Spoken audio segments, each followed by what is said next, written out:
Salam untuk kita semuanya, berjumpa lagi dengan saya di channel Aritela Tutorial, tempat kita untuk berbagi informasi seputar informasi pendidikan dan informasi guru, serta informasi lain yang ada hubungannya dengan pendidikan dan guru.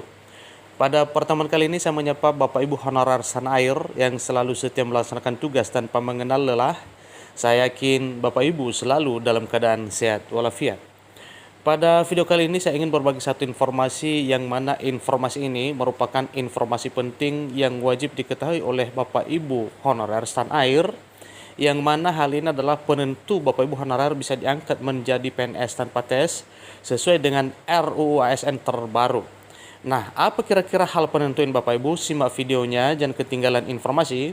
Dan bagi Bapak Ibu yang sedang menonton, demikian dengan Bapak Ibu yang mungkin baru menemukan video melalui channel ini, dukung dengan cara like dan subscribe, share dan komen, serta nyalakan tombol notifikasinya supaya semua informasi yang disalurkan melalui channel ini selalu update di layar Bapak Ibu. Tanpa basa-basi lagi, langsung pada informasinya. Sebagaimana kita ketahui bahwa pada RUU itu ada syarat untuk diangkat menjadi ASN atau PNS pada tahun 2023 ke depan. Selain daripada syarat itu juga ada hal-hal penting yang harus diperhatikan oleh Bapak Ibu honorer yang merupakan penentu untuk bisa diangkat menjadi PNS tahun 2023 ke depan. Penyelesaian permasalahan tenaga honorer di lingkungan instansi pemerintah masih menjadi pembahasan oleh pemerintah. Kenapa? Karena banyak hal yang perlu dipersiapkan dan dipikirkan sehubungan dengan pengangkatan honorer ini menjadi pegawai negeri sipil. Seperti penyelesaian permasalahan tenaga honorer yang telah dibahas pada saat rapat kerja Komisi 2 DPR RI bersama Menteri Penanggulangan Aparatur Negara dan Reformasi Birokrasi dan Badan Kepegawaian Negara pada tanggal 21 November 2022 beberapa minggu yang lalu. Pada raker tersebut turut dijelaskan bahwa untuk pendataan tenaga honorer terdapat rekapitulasi masa kerja dan usia tenaga honorer. Tentunya ini telah dipetakan Bapak Ibu sesuai dengan mekanisme penataan honorer non-ASN bulan yang lalu. Kedua hal itulah yang juga turut menjadi pembahasan pada RUU ASN tentang perubahan atas Undang-Undang Nomor 5 Tahun 2014 tentang Aparatur Sipil Negara.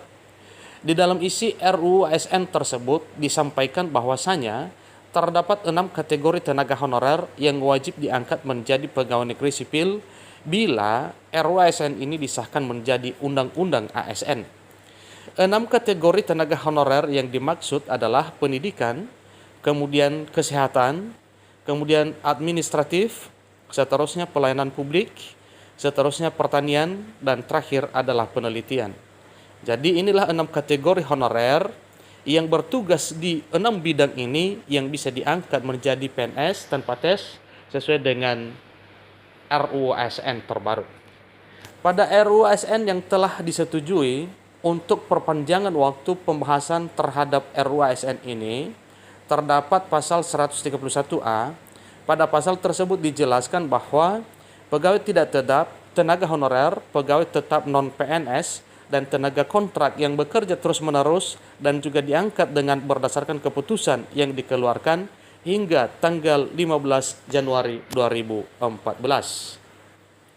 Maka bagi non-aparatur sipil negara tersebut wajib diangkat menjadi aparatur sipil negara, dalam hal ini pegawai negeri sipil secara langsung, dengan turut memperhatikan hal-hal berikut ini.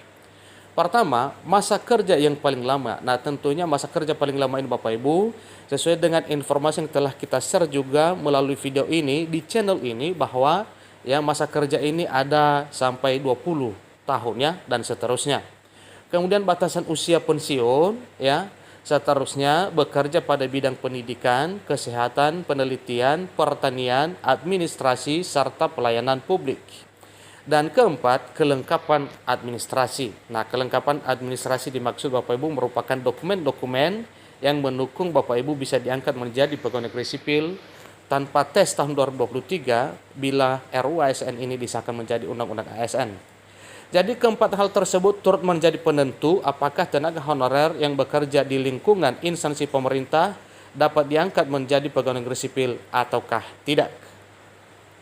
Sebagaimana diketahui bahwasanya pada saat raker Komisi 2 DPR RI, Menpan RB juga telah menyebutkan bahwa saat ini prioritas pemerintah pada pengangkatan tenaga honorer menjadi aparatur sipil negara, pegawai pemerintah dengan perjanjian kerja atau dengan istilah ASN P3K adalah berfokus pada tenaga honorer guru, administrasi, dan tenaga kesehatan. Di sisi lain, pada ketentuan pengangkatan tenaga honorer menjadi ASN PNS berdasarkan RUU ASN tersebut, untuk pengadaan pegawai aparatur sipil negara atau ASN hanya dapat dilakukan setelah dilakukan evaluasi dan perencanaan.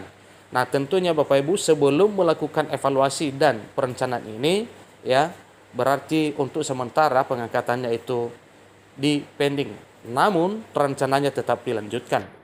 Hal itu dalam bentuk penetapan kebutuhan jumlah pegawai yang dibutuhkan dan kriteria untuk formasi pegawai yang dibutuhkan. Selain itu, untuk ketentuan pengangkatan pegawai negeri sipil secara langsung juga akan dilakukan secara bertahap.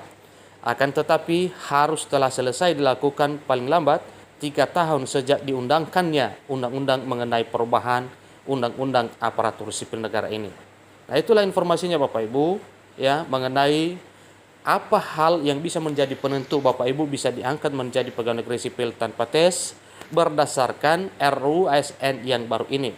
Jadi saya ulas sekali lagi supaya jangan lupa, ya, ingat terus Bapak Ibu bahwa yang merupakan penentu Bapak Ibu itu bisa diangkat menjadi pegawai negeri sipil tanpa tes, yaitu masa kerja yang paling lama, ya, kemudian batasan usia pensiun, yang seterusnya bekerja pada 6 bidang, yaitu bidang pendidikan, bidang kesehatan, bidang penelitian, bidang pertanian, bidang administrasi, serta bidang pelayanan publik. Dan keempat adalah kelengkapan administrasi, yang mana keempat hal tersebut turut menjadi penentu apakah tenaga honorer yang bekerja di lingkungan instansi pemerintah dapat diangkat menjadi pegawai negeri sipil ataukah tidak. Jadi itulah informasi lengkapnya Bapak Ibu. Selain daripada syarat yang telah mungkin nanti ini akan dilengkapi dan ada faktor penentunya, sehingga Bapak Ibu ya bisa meraih impian menjadi pegawai negeri sipil atas pengabdian yang cukup lama selama ini menjadi honorer saja. Demikian informasinya, dan siapkan mental, siapkan pikiran, siapkan akademik, dan siapkan segala dokumen pendukung yang bisa mendukung Bapak Ibu untuk diangkat menjadi aparatur sipil negara, pegawai negeri sipil tahun 2023 ke depan bila RUU ASN ini disahkan menjadi Undang-Undang ASN. Demikian informasinya Bapak Ibu, kurang lebih dalam penyampaian saya mohon dimaklumi. Sampai ketemu pada video berikutnya. Terima kasih.